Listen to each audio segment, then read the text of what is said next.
Hello, it's Phillip Taylor speaking from Richmond Green Chambers in London, and today I'm looking at an important book which comes to us from Global Law and Business. It's part of their special report series, and this one I think is very relevant and highly contemporary at the moment. Its title is Bridging the Gender Pay Gap in Law Firms. It's a special report written by Stephanie Hawthorne.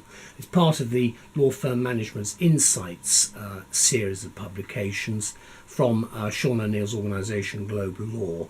Elizabeth was the main lead writer on the review, and what she's given for her title is New Cutting Edge Report from Global Law and Business offers timely analysis on gender pay inequality in law firms.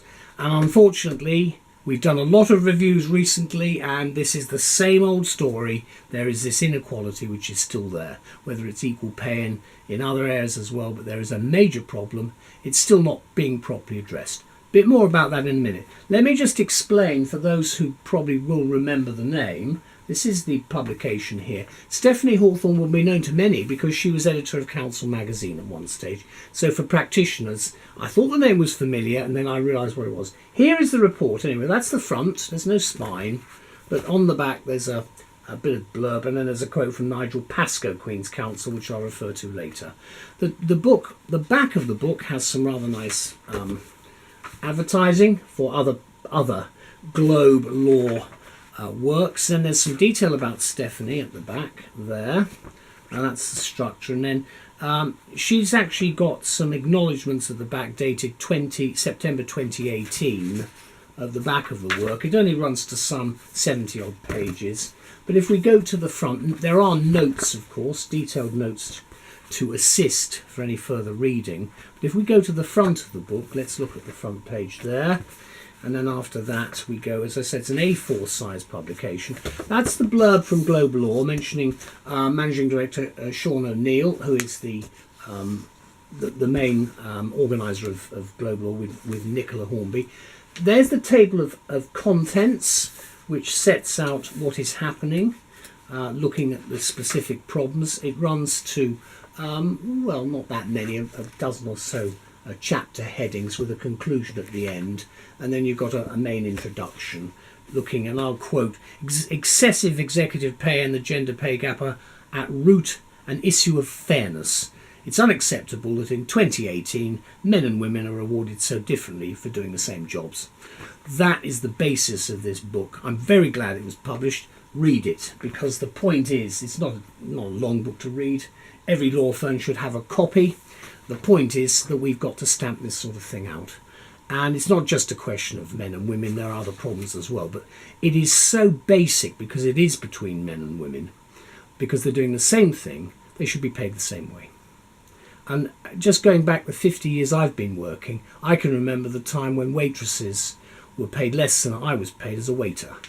I don't know why, but there was £2 difference. And in the early 1970s, that was a lot of money. So there we are. Now let's get to the book itself, because we're talking specifically here about law firms. And it's an exciting subject, because if you pick up a newspaper any day of the week, you will find this subject is there somewhere. A gender pay gap in law firms is what Elizabeth starts the review by questioning. Heaven forbid! Who would have thought? And how many of these firms perpetuate this situation, whether deliberate or inadvertent? Answer, just about all of them, with only a few exceptions, and I'd add, which she hasn't, Elizabeth, that it's not inadvertent, it's deliberate. That's the problem. Now, you can read all about this and the related matters in this newly released special report from Stephanie Hawthorne and the publishers Global Law and Business. It's part of their Law Firm Management Insights series. The report features terse, insightful and very readable, almost unput-downable commentary on what is a vexed and always controversial subject, supported by any number of charts and statistics, also readable and revealing, with a focus on comprehensive statistics from the top 50 mainly UK law firms.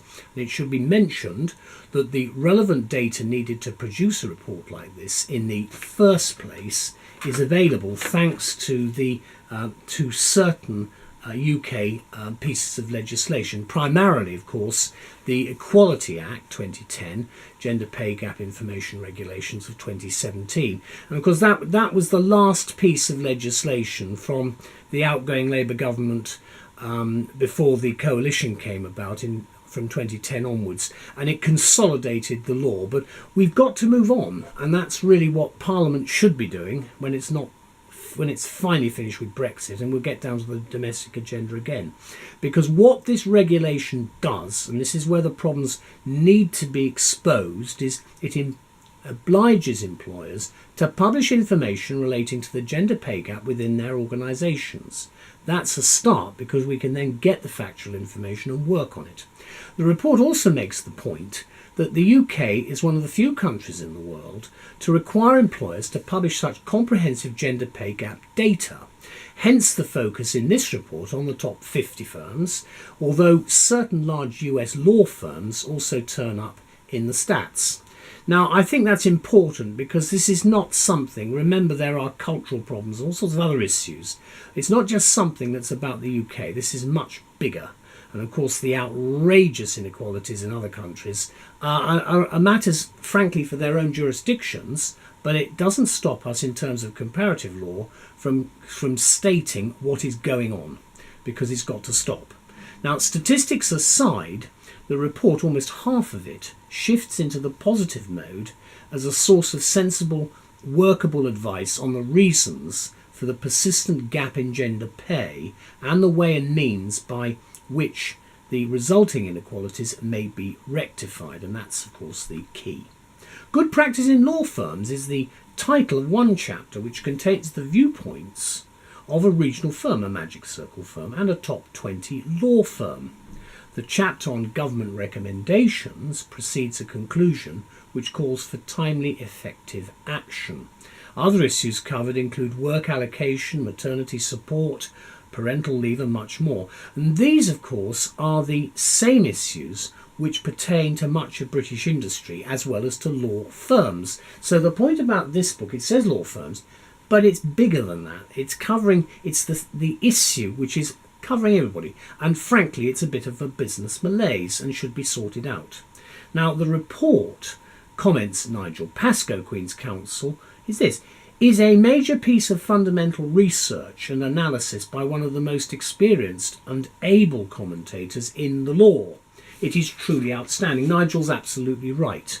So let me conclude by saying this. Lawyers and human resource directors, journalists, social commentators, in fact readers of all sorts, including those of the Daily Mail and some of the other newspapers, which I hope will point this out too, will find that here, in one cutting-edge document, is a handy source of information that would normally take days or weeks to research. So Stephanie has done her homework very well indeed. It's no exaggeration to say that this publication should be referred to as essential reading for anyone seeking reliable input on what is an often difficult topic. And of course the publication date is cited at towards the end of 2018, depending on which site you're looking at. But it's an important book, and it comes at the right time. Let's just have one last look at it. There it is. It's a hardback, a paperback, as I say. It's not very long. There's the back. Just looking in the middle. The view from the coalface. You've got quite a lot of quotes. You've got a lot of people talking. And I'm not here to criticise. I'm not here to do anything other than to try to make you aware. Here's another part of the book here. This is looking at the view from the Royal Society itself. The point is, there is talking, but we've got to have a bit of action. And that's why I think this book is so important. Very grateful to everybody involved in this publication.